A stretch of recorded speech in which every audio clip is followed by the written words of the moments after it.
70% நடு வீதியில் நிக்கறாங்க காதல் திருமணம் பண்ணவங்க. 70% கதல விடாதீங்க. ஏங்க பைத்தியக்காரங்க எப்படிங்க பூட்டி வைங்க உள்ள பூட்டி வைங்க சார்.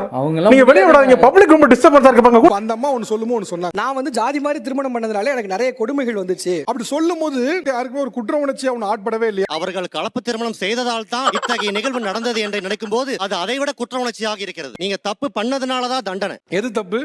கலப்பு திருமணம் செய்வது தவறு. அந்த தவறுக்கான தண்டனையை அவர்கள் அனுபவித்திருக்கிறார்கள். மொட்டை அடிச்சு அந்த கருமாதி விசேஷம் இருக்குல்ல அதை முடிச்சிருவோம். அதையும் மீறி மன வேதனைனா அந்த 2 முன்னாடி எங்க உயிரை மாச்சிக்கணும். நான் இன்னொன்னு கேக்குறேன், அவரவர் சாதியில பொண்ணு மாப்பிள்ளையே கிடையாதா? ஏன் வீட்டு ரேஷன் கார்டுல உங்க பேர் நான் எப்படி சார் சேர்க்க முடியும்? நீங்க சொன்னீங்கல்ல உங்க ஜாதியில ஏன் ஒரே ஜாதியில பொண்ணு மாப்பிள்ளை இல்லையான்னு. என்னோட சொந்த அக்காவை ஒரே ஜாதியில கட்டி கொடுத்து 8 மாசம் கேள்விக்குறியா உட்கார்ந்து இருந்தோம். இந்த ஷோ கோடிக்கணக்கான மக்கள் பார்த்துட்டு இருக்கிறது. நீங்க பேசுற ஆதிக்கம் ஜாதிய டூலா வச்சு பண்றதுனால இன்னும் எத்தனை கொல்ல போறாங்க? காதல் பண்ணவங்க அவ்வளவு பேரும் வாழ்ந்துட்டீங்களோ?